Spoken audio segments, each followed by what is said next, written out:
ওইসব পীর আর মৌলবীদেরকে পশ্চিমারা মডারেট মুসলিম বলে। তারা মডারেট মুসলিম না, মুনাফেক মুসলিম। হইতে পারেন একটা বেশ্যাখানা খুলতেছে, যেটা আমাদের দেশের এমন কোন সেক্টর নাই যে সেক্টরটা নষ্ট না করব।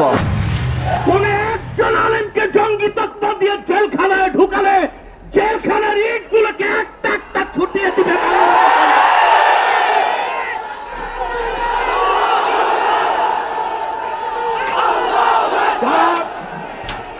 যারা ছড়িয়ে রাখতে চায়, যারা জিহাদে বিশ্বাসী, তাদেরকেই পশ্চিমারা জঙ্গি বলে।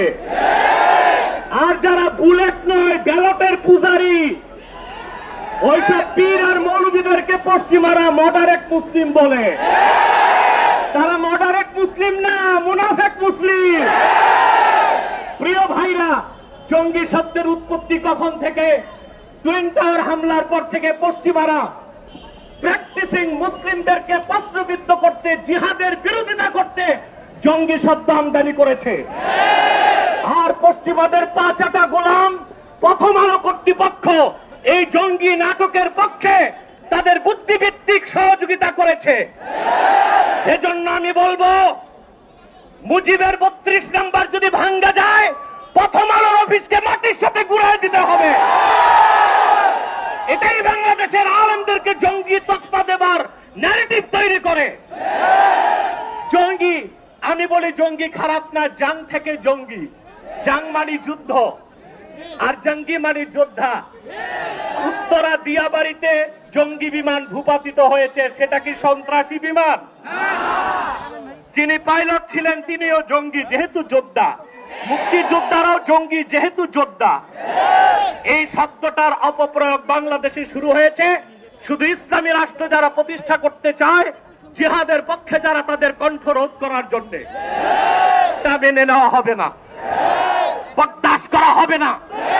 এই মহাসমাবেশ থেকে ডক্টর ইউনূসকে বলছি, কান পেতে শুনে রাখুন, আপনার হালুয়া রুটির ভাগ যারা খায়, আপনাকে তারা বাঁচাতে পারবে না। অনতি বিলম্বে উলামায়ে কেরামকে জঙ্গি তকমা দেওয়া বন্ধ করতে হবে। যে সমস্ত নির্যাতিত আলেম কারাগারে আছে, তাদেরকে মুক্ত করে দিতে হবে। আর জাতিসংঘের বিতর্কিত কমিশন কার্যক্রম বন্ধ করতে হবে, নতুবা আমরা মার্চ টু যমুনাদের দিয়ে বাধ্য হব। বাংলাদেশে কোনো সময় জঙ্গিবাদ ছিল না, কোনো সময় ছিল না, এখনো নাই। এই যে জঙ্গিবাদ নামে যে ইসলামের সাথে প্রতারণা করা হচ্ছে, এটা শুধু দেশের উপর মিথ্যা অপবাদ, প্রতারণা ছাড়া কিছুই না। দেশ শান্ত, সবসময় শান্ত ছিল, শান্ত আছে। এই কমিশনের এই জঙ্গিবাদ নামে যে অপবাদ দেওয়া হয়, উলামায়ে কেরামদেরকে হয়রানি করা হয়, এটা অহেতুক আমার কাছে মনে হয়। হইতে পারেন একটা বেশ্যাখানা খুলতেছে, যেটা আমাদের দেশের এমন কোন সেক্টর নাই যে সেক্টরটা নষ্ট না করব। একেবারে সেফ আদর্শ। এখন তো আলহামদুলিল্লাহ বাবা মার হক সন্তান আদায় করে, বৃদ্ধাশ্রমে যাওয়া লাগে না, এটা করতে পারে না। কিন্তু পশ্চিমার দিকে তাকান, সন্তানদের আর বাবা মাদের সাথে সম্পর্ক ঠিক ওরা ওইটি পশ্চিমার যে সংস্কৃতিগুলো, এগুলো চাপাই দিতেছে।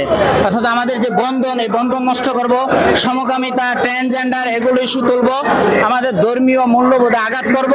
তারা যেটাছে পুরাটা একেবারে সেকুলার রাষ্ট্র তো গঠন আসি করতেছে বেশার, তারা পশ্চিমা সংস্কৃতির প্রত্যেকটা ফর্মুলা আমাদের দেশে চাপাই দিতেছে। এটা একেবারে জঘন্য। প্রত্যেকটা মানুষের উচিত প্রতিবাদ জানানো, প্রত্যেকটা মানুষের উচিত এটা বিরুদ্ধে দাঁড়ানো। প্রত্যেকটা মানুষের নিজ নিজ স্বার্থ, নিজ নিজ সন্তান, ভবিষ্যৎ প্রজন্ম, দেশের স্বার্থে, সবকিছুর স্বার্থে অবশ্যই আমাদের একত্রবদ্ধ হইয়া আমাদের কঠোর আন্দোলনের মাধ্যমে এটা প্রতিহত করা দরকার। আমাদের এই বিরুদ্ধে কঠোরভাবে একেবারে ধারানো উচিত। প্রত্যেকের উচিত যে যে স্থান থেকে আছে, সে তার স্থান থেকে তার কণ্ঠকে উচ্চ করুক।